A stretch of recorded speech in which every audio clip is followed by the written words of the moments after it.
আমি মানসিকভাৱে বা শাৰীৰিকভাৱে বিশেষকৈ মানসিকভাৱে যদি আমি সুস্থ থাকিব লাগে তেনেহ'লে আমি কি কৰিব লাগিব জানেনে?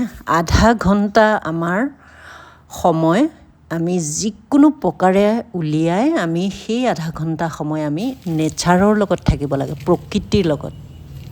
যিকোনো প্ৰকাৰে আপুনি যিমান কামেই নাথাকক আপুনি আধা ঘণ্টা সময় উলিয়াই আপোনাৰ ঘৰৰ বাৰীৰ বন চন উঘোলা বা কিবা শাক পাচলি ৰোৱা বা অকণমান কোৰ মৰা বা কিবা এটা গছ পুলি ৰোৱা, জলকীয়া বেঙেনা পুলি ৰোৱা বা তাত মাটি চপাই দিয়া বা টাব কেইটামানত ফুল ৰোৱা, ঠিক তেনেকুৱা আৰু ধৰক নেচাৰেল যিবিলাক কাম, প্ৰকৃতিৰ লগত জড়িত যিবিলাক কাম, তেনেকুৱা ধৰণৰ কাম আমি আধা ঘণ্টা সময় যদি আমি আমাৰ জীৱনত সদায় কৰিব পাৰোঁ তেনেহ'লে আপুনি মানসিকভাৱে বহুত সুস্থ হৈ থাকিব, জীৱন দীৰ্ঘময় হয়।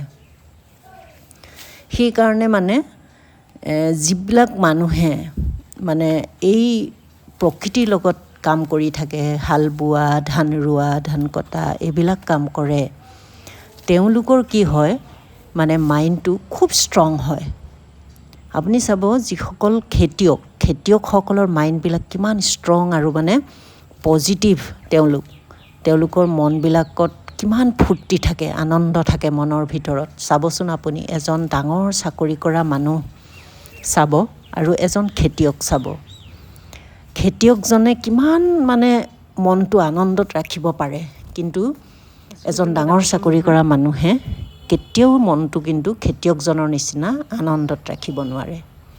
বহুত ষ্ট্ৰেছ থাকে তেওঁলোকৰ মনত। গতিকে আজিৰ দিনত যিমানেই আপুনি ডাঙৰ চাকৰি নকৰক, আপুনি ওলাই আহি আধা ঘণ্টা আপুনি বনত খোজ কাঢ়ক বা অকণমান নিজৰ বাৰীখনত চাওক, লাগক।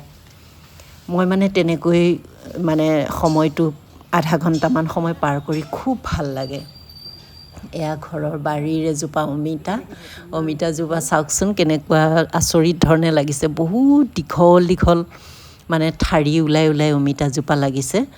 মই কিন্তু দেখা নাই কেতিয়াও এনেকৈ অমিতা লগা। কি ধৰণৰ অমিতা নাজানো আৰু দেই, ইমান দীঘল দীঘল ঠাৰি ওলাই ওলাই লাগিছে। তেনেকৈ আবেলি হ'লে কাম বন কৰি আজৰি হৈ মই অলপ বাৰীখনত সোমাই এনেকৈ ইটো সিটো কাম নাথাকিলে এনেই বস্তুবিলাক চুই থাকোঁ। ধৰক গছপাত চছপাতবিলাক অকণমান বন চন উঘালোঁ বা ফুলখিনিকে অকণমান ঠিক ঠাক কৰোঁ, নহবা ধৰক বা জলকীয়া বেঙেনা পুলি কেইটামানতে মাটি চাটি চপাই দিওঁ, পানী দিওঁ বা কেতিয়াবা মই কোৰ মাৰি বন চন চাফা কৰোঁ। এতিয়া পাচলি পেলোৱাৰ দিন লাহে লাহে আহিছে নহয়, গতিকে পাচলি পেলাবৰ কাৰণে গোটেই বাৰীখনো অলপমান চাফ চিকুণ কৰিলোঁ। অলপ অলপকৈ সদায় অলপ অলপ কৰোঁ, বেছি নহয়, ইমান বেছিও কৰিব নোৱাৰোঁ দিয়কচোন। গতিকে কম কমকৈ হ'লেও অকণমান সময় আধা ঘণ্টামান সময় প্ৰকৃতিৰ লগত থাকোঁ, যিটোৱে মোক মানসিকভাৱে খুব সুস্থ কৰি ৰাখে। সেই সময়খিনি মনত একো বেলেগ চিন্তা নাথাকে। প্ৰকৃতিৰ লগত যেতিয়া কাম কৰি থাকোঁ তেতিয়া মনত একো ষ্ট্ৰেছ বোলা বস্তুটো নাথাকে, ফ্ৰী হৈ থাকে সেইখিনি সময়। সঁচাকৈ মই সেইকাৰণে এইবিলাক কথা আনৰ আগতো কওঁ কেতিয়াবা বা লিখা মেলাও কৰোঁ এইবিলাকৰ ওপৰত।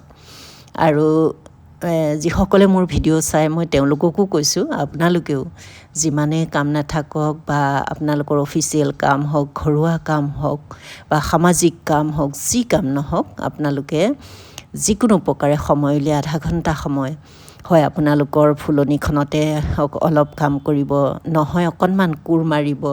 আমাৰ মহিলাসকলেও কোৰ মাৰিবলৈ পাৰিব লাগে, কাৰণ কোৰ মৰাটো এটা ডাঙৰ এক্সাৰচাইজ হয়।